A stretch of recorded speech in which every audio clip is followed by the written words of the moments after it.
Broadway's Brynn O'Malley. Oh God, we can't do that. So many shows. What number is this? This is number 5. I'm so embarrassed. When you lose count, ladies and gentlemen, things are going pretty darn well. Well, sure. We met on the tour of Wicked the Musical Spectacular. Wicked! Weird chord. It is a weird chord. That's my impression of the opening number. That's correct. And she rolled, ladies and gentlemen, on that wheelchair. You've never seen a wheelchair move so fast. Well, you might have, because I have worked with wheelchairs on several productions. I push FDR in this show for a few seconds in his wheelchair. In what show? Oh, Annie. Annie on Broadway, playing the role of Grace Farrell. Sure. Farrell. So close, so far. Where'd you get Farrell from? I don't know. So Farrell, it's Grace Farrell. We worked hard to justify Grace's stage time. So we were like, well, let's make her mean something other than just standing there and being like... Yeah, let's backtrack. Born and raised in... Michigan. Thank you for prompting me. You're like, I Michigan. was reminding myself, I'm like, am I right? They're promoting this entry. The State of Michigan Tourism Board. By the Board. Michigan Tourism Board. Come to Michigan. I feel like you loved growing up there, didn't you? I really did. It's Fondly? a great state. You have 4 distinct seasons. What's your drink? I enjoy some wine. I enjoy the red wine in the winter, the white wine in the summer. Oh, okay, the switch. Transition with the seasons. Yes. Yeah. Very Michigan, yeah. Like Come how we do in Michigan. Visit Michigan. Well, you're very... Do you think you ever want kids, Brynn? Definitely. Why? This is like the hot topic of the week. James Lapine likes to pop in my dressing room every couple days and be like, when are you getting pregnant? Yeah, definitely. Yeah. And in this show, it's been really fun hanging out with the little orphan girls. Like in our business, we deal with like a lot of like people our age and older who are divas.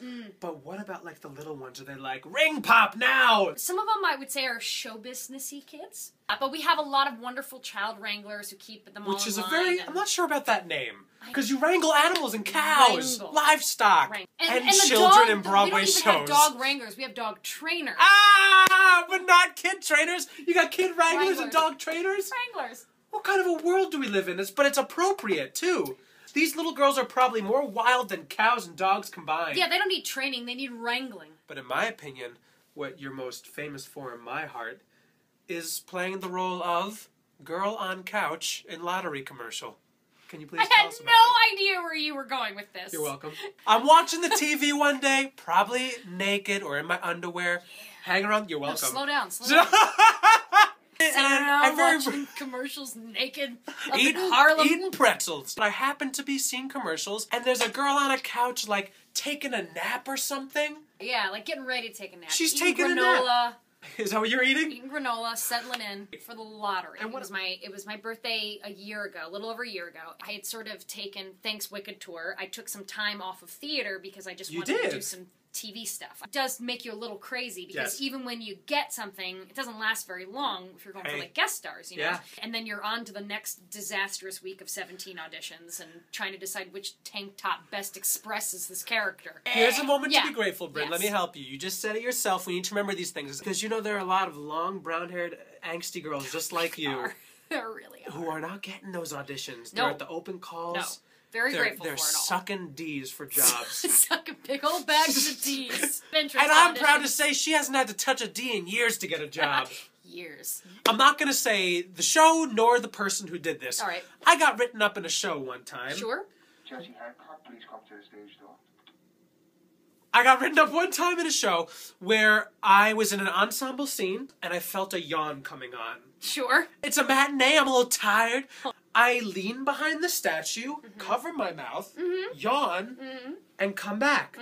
I get written up. The only other option is to do the horrible face that you make when you try and swallow a yawn. Okay, so you feel it coming on. So someone's talking on stage and you're like smiling and you're listening to them and then you're like, I've got a yawn and this is what happens.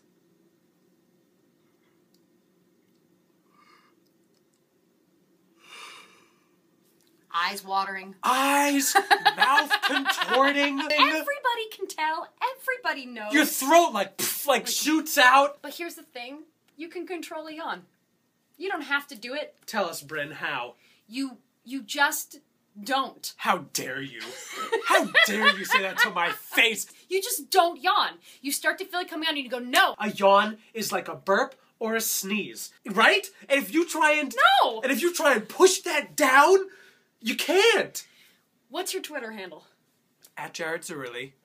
Twitter this bitch. Shut up. And tell him what it's like in the real world. Brynn O'Malley, @Zirilli. Do you think that it's equally as hard to keep down a burp, a sneeze, or a yawn? You agree that it's hard to keep down a sneeze? Yes. Can't keep down a sneeze. Yeah. But you're saying you can't keep down a burp and a yawn. I can keep down a burp, I can keep down a yawn. And a fart. That I think you can keep down. 5 Broadway shows. 5 Broadway shows talking about farts, ladies and gentlemen. Living the dream. Never been written up. Never? Nope. What's that doll that you always talk about? Twan? Okay, let's talk about, see how excited she got. Twan is a prop baby built for us. Me and Hunter were playing the Baker and the Baker's Wife at Pittsburgh CLO's production of Into the Woods. It was just so well made. It was weighted so well. The props department gave him to me as a present because they knew how much we loved him. Then I went to go to Into the Woods in Kansas City. I said, send me Twan. I brought him the props department and I said, your baby sucks, let me use this baby. And they said, fine, we don't care. What does Twan smell like? Can you tell us? Twan smells like Broadway dreams.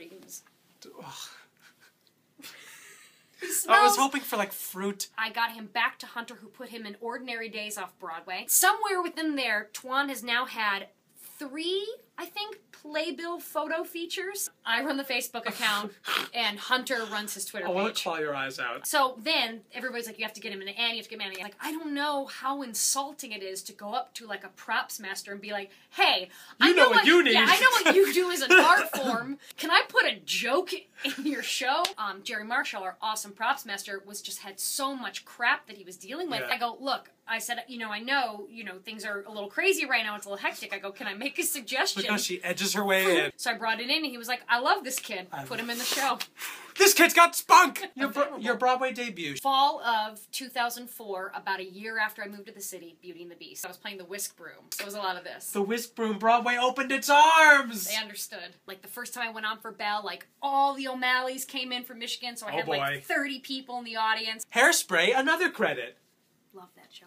Amber Von Tussle. A real bitch. Another job that I was like, there's no way I'm getting this. And I walked in the waiting room, and it was just a sea of blonde girls with, like, high, squeaky voices, and they were all talking to each other. Get out of my sight, all of you! All of them, and they were all like, warm, like humming and like going over their lines, and I was like, excuse me, is this the sign-in sheet is? Again. 9 months later, I got a phone call from my agent saying they are offering you Amber and Hairspray. Offer 9 months later. Avenue Q. Vegas.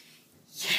Kate Monster and Lucy T. Slut. Lucy T. Slut. Broadway comes to Vegas. Yes. With Avenue Q. They gave us like a brief puppet camp. I loved doing the show. I would love to see you do that. Oh man, I love that show so much. Sunday in the Park with George. Sunday in the Park? How could we forget the Sondheim? I was Celeste #1, covering Dot. Covered Dot. I enjoyed Friday afternoons getting to stand on the Broadway stage of Studio 54 and get to pretend to do Sunday in the Park with George on Broadway with Santino Fontana, who was doing George. Say goodbye to your adoring fans. Jaji, bye everybody! Stupid.